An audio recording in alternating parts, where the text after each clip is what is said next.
Good morning mga guys! Gagayak na ako dyan dahil pupunta kasi ako ng simbahan ngayon. Tara, samahan niyo ako. Sinundo ako ng mga kasama ko. Kasi guys, pupunta na kami ng simbahan. Malayo pa kasi yun, doon sa Villa Gonzaga pa naman. Ang aga-aga ngayon, sobrang init. Happy Sunday guys! Welcome to Santiago City! Habang nagbibideo ako dyan, nakikipagkwentuhan muna ako. Sabi ko sa kasama ko, i-video niya ako mamaya.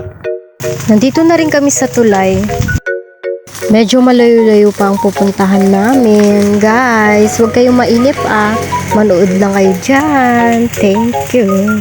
Nandito na rin kami sa Dubinan at liliko na rin kami papuntang Plaridel kasi dun yung daanan namin papuntang Villa Gonzaga. Doon na kami sa Greenland. Malapit na, guys. Konti na lang. Guys, 5 minutes na lang. Hello, guys. Nandito na kami sa Villa Gonzaga. Paliko na rin kami dyan kasi ang simbahan namin nasa likod. Bumaba na rin ako nyan kasi pupunta na ako sa loob ng simbahan, guys. Samahan nyo ako. Pagpasok ko, nakita ko wala pang gaanong tao. Ang aga namin, kami pa lang. Umupo muna ako sa gilid niyan, tapos nakita ko may dumating si ate. Sama daw siya sa vlog ko. 15 minutes na nakakalipas, wala pa yung mga kasama namin magsisimba. Wala pa yung ibang magsisimba, guys. Hello guys, dumating na rin sila yung mga kasama namin. Meron pala kaming bisita galing sa ibang bansa. Hello guys, dumugo yung ilong ko dun. Paano ba naman yung pastor namin, Englishero? Hello guys, naiintindihan ko naman kahit pa paano. Hindi na ako nag-video nung natapos na kami. Pauwi na rin kami yan guys. Naisipan ni nanay mamalengke daw kami. Kasi bukas magtitinda kami. Dito na kami sa Dubinan. Malapit na rin kami sa palengke na yan. Grabe ang init guys. Sobra na kaming pawis dyan. Hello guys, nandito na kami sa palengke. Hanap kami na pwede namin parkingan. Nakahanap na rin kami na pwede namin parkingan.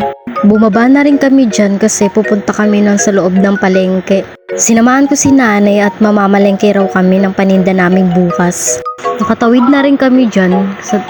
Pagkatapos namin tumawid dyan, pumasok na rin kami sa loob at pupunta kami sa bilihan ng mga candy. Pagpasok namin sa loob, namili na rin si nanay dyan ng paninda niya. Hello guys, marami ka palang mapipili dito ng mga candy.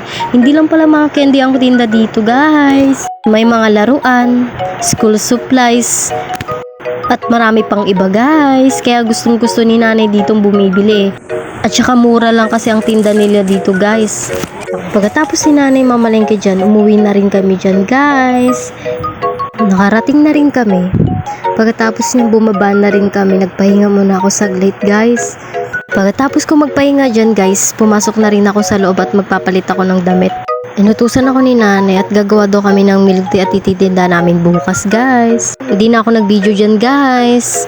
Gabi na guys, good night, bye, see you next vlog.